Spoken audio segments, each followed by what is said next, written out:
5월 20일입니다. 오늘도 하나님의 축복이 우리 가족들의 삶에 가득하시기를 주님의 이름으로 축원합니다. 기도합니다. 나의 능력이 되신 하나님, 내가 하나님을 사랑합니다. 하나님 사랑하는 마음으로 오늘 하루를 살아가겠습니다.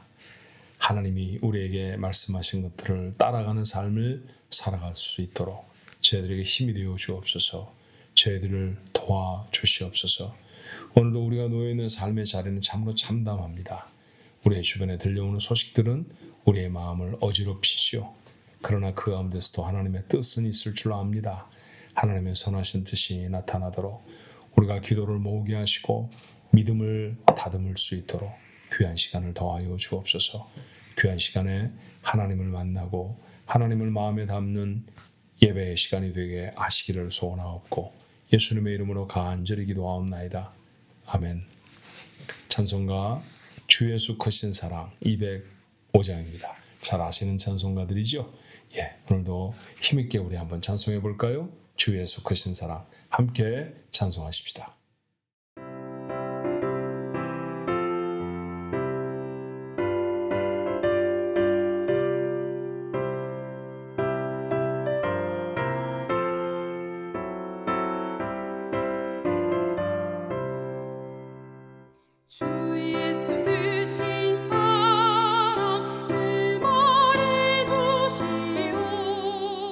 나 항상 듣던 말씀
오늘 주신 하나님의 말씀 시편 78편 1절로 8절까지의 말씀입니다.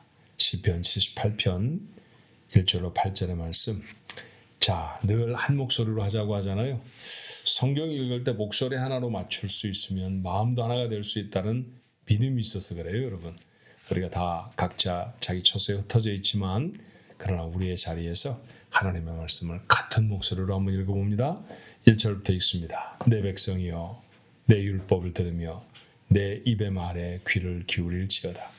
내가 입을 열어 비유로 말하며 예로부터 감추어졌던 것을 드러내려 하니 이는 우리가 들어서 아는 바요 우리의 조상들이 우리에게 전한 바라. 우리가 이를 그들의 자손에게 숨기지 아니하고 여호와의 영예와 그의 능력과 그가 행하신 기이한 사적을 후대에 전하리로다. 여호와께서 증거를 야곱에게 세우시며 법도를 이스라엘에게 정하시고 우리 조상들에게 명령하사 그들의 자손에게 알리라 하셨으니 이는 그들로 후대 곧 태어날 자손에게 이를 알게 하고 그들은 일어나 그들의 자손에게 일러서 그들로 그들의 소망을 하나님께 두며 하나님께서 행하신 일을 잊지 아니하고 오직 그의 계명을 지켜서 그들의 조상들 곧 완고하고 패역하여 그들의 마음이 정직하지 못하며 그 심령이 하나님께 충성하지 아니하는 세대와 같이 되지 아니하게 하려 하심이로다. 아멘. 성경이라는 말은 바이블이라고 부르죠. 바이블이라는 말은 비브리카라고 하는 고대어에서 왔습니다. 비브리카를 번역하면 그냥 책이죠. The Bible, 그 책이라는 뜻입니다. 세상에 존재하는 수많은 책들 중에 바로 그 책. 그 책답게 분량이 어마어마해요, 그죠? 몇천 페이지가 되는 분량에 구약 신약으로 나누어져서 각각 책 권수대로 따져도 엄청나게 많은 양입니다. 분량이 너무 많아서 다 몰라. 여기에 적혀져 있는 얘기를 어떻게 내가 다 알아? 그리고 너무 어려운 말씀이라 난 다 알 수가 없어. 지레 포기해버리시지는 않았나요? 자, 성경이 무엇인가를 우리에게 소요리 문답이라고 하는 웨스트민스터에서 주일학교 아이들을 가르치기 위해서 작은 교리 문답을 만들었는데 그것을 웨스트민스터 소요리 문답 그렇게 말해요. 성경이 무엇을 우리에게 가르칩니까? 이렇게 질문을 하고 답을 말하는데 아주 명확하게 두 가지로 말을 합니다. 첫 번째는 하나님이 누구신가에 대해 우리에게 말해주고 있습니다. 성경은 하나님이 누구신가에 대해서 우리에게 말해주는 책입니다. 두 번째는 그 하나님이 사람에게 무엇을 원하시는지를 가르쳐주는 책입니다. 그래요. 이 두 가지가 성경이라는 거죠. 와, 성경이 그렇게 쉬웠나? 쉽지 않으시죠? 성경은 이 두 가지 목적을 위해 적어져 있습니다. 하나님을 우리에게 가르쳐주기 위해서 성경 말씀이 기록됐고요. 그리고 하나님이 만드신 사람이 가장 멋지고 가장 행복하게 살아갈 수 있는 모습, 그러니까 하나님이 정하신 법들이 있거든요. 그 법대로 살아가야 하는데 그게 무엇인지 우리에게 가르쳐주는 말씀이 하나님의 말씀입니다. 어떤 분은 그렇게 말씀하시지 몰라. 목사님, 성경 안에 얼마나 많은 사건들이 있는데요. 맞죠? 그 사건들, 그 이야기들, 그 가르침들, 그 모두가 다 이 두 가지 일을 우리에게 하고 있는 거예요. 하나님이 누구신지에 대해 가르칩니다. 예컨대 야곱의 사건을 읽었다고 그러면 그 야곱의 사건을 통해 하나님이 누구신지 우리에게 가르쳐주는 거죠. 그리고 모세의 사건을 읽었다고 하면 그 모세의 사건을 통해서 하나님 우리에게 뭘 하라고 하시는지를 가르쳐 주시는 거죠. 자, 그렇게 어떤 사건이든 이 두 가지 목적을 위해서 시간과 등장인물과 배경은 달라도 내용은 사실 같아요. 하나님이 누구신지, 그 하나님이 우리에게 무엇을 원하시는지 우리에게 말씀하는 바, 그것이 바로 하나님의 말씀 성경입니다. 성경보다 중요한 건 없죠. 성경을 읽으라고 많이 얘기를 하고요. 성경 속에도 성경을 얼마나 가까이 해야 하는지에 대해서, 그리고 성경을 가까이 하는 사람의 유익에 대해 말합니다. 왜 그러냐 하면요, 이 성경을 가까이 하고 이 성경을 기억해야 하나님이 누구신가, 하나님이 우리를 위해 우리에게 하라고 하신 일이 무엇인가, 이거를 기억해야 살아갈 수 있습니다. 자, 잘 기억하도록 그래서 성경으로 기록하셨죠. 성경이 기록된 까닭은 바로 그거예요. 구전으로. 그래서 사람이 입에서 입으로, 입에서 귀로 이렇게 전해진 말이 아니잖아요. 그러면 희미해지지 않습니까? 왜곡이 생기겠죠. 그렇게 하지 않도록 하나님은 아예 이 말씀을 필사하는 사람들을 직업으로 세우셔서 그걸 서기관 그렇게 말하잖아요. 성경 속에. 아예 그런 직업군을 만드실 정도로 성경은 정확하게 번역하고 정확하게 기록해서 그렇게 해서 세대에서 세대로 또 그 세대에서 다음 세대로 전해져야 했습니다. 시편을 읽고 있잖아요. 시작할 때 어떤 말씀을 드렸느냐 하면 시편은 시든지 아니면 노래든지 그러니까 기도나 노래나 그런 것이라고 했습니다. 어렸을 적에 왜 노래를 만들어 부르나요? 그 목적 중에 하나는 뭐냐 하면요. 잘 기억하기 위해서입니다. 그 알파벳 철자를 다 외우기 위해서 어린아이에게 가르쳐주는 것은 노래입니다. 다름이 아니라 화학 주기율도 노래로 배웠고요. 그 다음에 조선 왕조의 왕의 이름들도 노래로 배웠습니다. 여러분 기억하시잖아요. 성경의 목록도 노래로 배웁니다. 노래를 한다는 것은 뭐냐 하면 잘 기억하기 위해서라고 하는 사실에 이견이 없으실 거예요. 그렇습니다. 시편 기록된 까닭이 우리에게 하나님이 누구신지, 그러니까 하나님이 하신 일이 무엇인지를 잊지 않고 기억하라고 하는 그런 메시지가 이곳에 담겨 있는 것이죠. 그러므로 우리는 성경을 열심히 읽고 묵상해야 합니다. 하나님이 누구시지 아는 것보다 더 중요한 것은 인생에 그렇게 많지 않아요. 하나님이 내게 무슨 일을 하셨는가 확인할 수 있어야 합니다. 여러분 성경을 읽을 때 성경을 묵상할 때 우리가 어디까지 읽고 어디까지 묵상해야 되느냐 하면 무엇을 목적으로 하면서 그것을 읽고 묵상해야 되느냐 하면 하나님을 알 때까지 묵상하는 거예요. 하나님을 알 때까지 읽는 거예요. 하나님이 내게 뭐라고 말씀하시는지를 이해할 때까지 그것이 깨달아질 때까지 생각하고 또 생각하는 것. 이게 바로 묵상의 가장 중요한 이유죠. 묵상의 가장 중요한 방법이 되어진다고 하는 사실을 우리가 잊지 않아야 합니다. 하나님은 이스라엘 백성만 구원해 내신 것이 아니에요. 나도 구원해 내셨습니다. 출애굽의 사건은 하나님이 이스라엘 유대인이라는 사람을 어떻게 구원해 내셨는지에 대한 역사적인 사건이지만 그 역사의 사건을 읽으며 우리는 무엇을 봅니까? 나를 이렇게 구원하셨겠구나 라고 하는 사실을 깨닫게 된다라는 것이죠. 그러고 나면 하나님이 내 속에 하신 일들을 깨달아 알게 되면 힘이 나지 않습니까? 살아보지 않은 시간을 살아갈 용기가 생기기도 하고요. 힘에 부치는 일, 문제를 돌파할 배짱이 생기기도 합니다. 그런 걸 우리가 뭐라고 말하나요? 믿음 그렇게 말하죠. 그래서 세상은 믿음으로 사는 겁니다. 이걸 너무나 잘 아는 바울이 우리에게 뭐라고 말하는가요? 믿음은 들음에서 나며. 그렇습니다. 하나님의 말씀을 듣는 거예요. 듣는다라는 말에 함의되는 것은 읽는다, 묵상한다 이런 것들이 다 포함되어 있을 겁니다. 그렇게 하면서 하나님이 누구인지를 알고 그 하나님이 내게 무엇을 원하시는지를 알고 그 하나님이 내 삶 속에 무슨 일을 이루셨는지를 알게 되어지면 그러면 우리가 믿음을 갖게 된다는 거죠. 그 믿음으로 살아갑니다. 그런데 오늘 본문의 말씀에 보면 우리가 갖는 믿음 거기서 스탑하지 말아야 한다는 거죠. 자, 이 말씀은 다음 세대에 전해져야 합니다. 오늘 본문의 1절이 뭐였어요? 내 백성이여 내 율법을 들으며 내 입의 말에 귀를 기울일지어다. 아삽이 그렇게 백성들에게 말하는 겁니다. 지금 아삽이 자신의 삶에 일어났던 얘기, 자기의 철학 이런 거 말하고 싶어 하는 게 아니잖아요. 그죠? 오늘 이 본문의 말씀에만 봐도 하나님의 이야기를 하고 있지 않습니까? 그런데 그걸 대상이 누구였어요?